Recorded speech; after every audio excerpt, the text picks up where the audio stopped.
சங்கீதம் 48ஆம் அதிகாரம் 1ஆம் வசனம். கர்த்தர் பெரியவர், அவர் நமது தேவனுடைய நகரத்திலும் நமது பரிசுத்த பர்வதத்திலும் மிகவும் துதிக்கப்படத்தக்கவர். இந்த மன்னாவினுடைய தலைப்பு, நம் கர்த்தர் பெரியவராயிருக்கிறார். நம் கர்த்தர் நம்மை நடத்துகிறவர், உருவாக்கினவர். மனுஷனை களிமண்ணினாலே உருவாக்கி நம்முடைய சுவாசத்தை அவனுக்குள்ளே ஊதி அவனை ஜீவ ஆத்துமாவாக மாற்றின நம்முடைய ஆண்டவர். அவர் பெரியவராயிருக்கிறார், பெரியவராயிருக்கிறார். மத்தேயு 12ஆம் அதிகாரத்திலே 41, 42 போன்ற வார்த்தைகள் சொல்லுகிறது.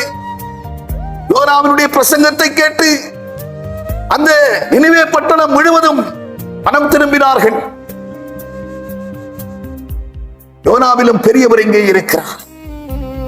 யோனாவை படைத்தவர் இங்கே இருக்கிறார். எனவே யோனாவிலும் பெரியவர் இங்கே நம்மோடு இருக்கிறார் என்று சொல்லி அறிந்து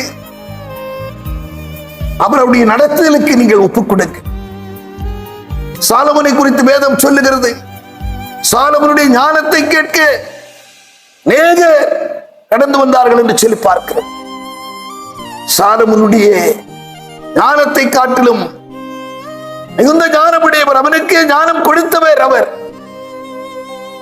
எனவே அவர் எல்லாவற்றிலும் பெரியவராயிருக்கிறார். எல்லா மனுஷரை காட்டிலும், எல்லாவற்றை காட்டிலும் அவர் பெரியவராயிருக்கிறார். 1 யோவான் 4ஆம் அதிகாரம் 4ஆம் வசனம் சொல்லுகிறது, உலகத்தில் இருக்கிறவனிலும் உங்களுக்குள் இருக்கிறவர் பெரியவர், பெரியவர். ஏசாயா 12ஆம் அதிகாரத்திலே 6ஆம் வசனம் சொல்லுகிறது, சத்தமிட்டு கம்பீரி, கர்த்தர் நடுவிலே பெரியவராயிருக்கிறார். பெரியவராய் இருக்கிறபடியினாலே, உலகத்தில் இருக்கிறவனிலும் உங்களுக்குள் இருக்கிறவர் பெரியவராயிருக்கிறபடியினாலே, ஆராய்ந்து முடியாத அற்புதங்களையும் எண்ணி முடியாத அதிசயங்களையும் அவர் உங்களுக்கு செய்ய வல்லவராயிருக்கிறார். நாம் நினைப்பதற்கும் எண்ணுவதற்கும் மேலாகவே காரியங்களை நடப்பிக்க அவர் இன்னும் என்றும் அவர் போதுமானவராயிருக்கிறபடினாலே, அந்த பெரியவர் எப்போது நமக்குள்ளே காணப்பட சிந்தை உள்ளவர்களாயிருங்கள்.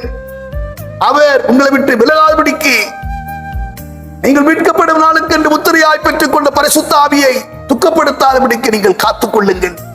நிச்சயம் நீங்கள் பயனடைவீர்கள். பரலோக பிதாவே, நாங்கள் உம்மை துதிக்கிறோம், ஸ்தோத்தரிக்கிறோம். ஆண்டவரே, எங்களுக்குள்ள இருக்கிற நீர் பெரியவராயிருக்கிறீரப்பா. பெரியவர் எங்களுக்குள்ளே இருப்பீர் என்று சொன்னால் நாங்கள் எண்ணுவதற்கும் நினைப்பதற்கும் மேலாகவே காரியங்களை வாய்க்கப்படுகிற சர்வவல்லமையுள்ள தேவனாயிருக்கிறீர். என்னை நோக்கி கூப்பிடு, அறியாததும் உனக்கு எட்டாததுமான பெரிய காரியங்களை உனக்கு நான் அறிவிப்பேன் என்று சொன்ன வார்த்தையின்படியாக பெரிய காரியங்களை ஆண்டவரே நீர் எங்களுக்கு செய்கிறவராயிருக்கிறதுக்காக நன்றி செலுத்துகிறோம். வார்த்தைகளை கேட்டுக்கொண்டிருக்கிறவர்களை நீர் ஆண்டவரே உடைய பக்கமாய் நீர் கூட்டி சேர்த்து அவர்களையும் நீர் ஆண்டவரே சோத்திரப்பா பெரிய காரியங்களை காணப்பட வேண்டும் என்று கருத்தரப்படி செபிக்கிறேன். இயேசு கிறிஸ்து நாமத்தில் செபிக்கிறோம் நல்ல பிதாவே. ஆமென்.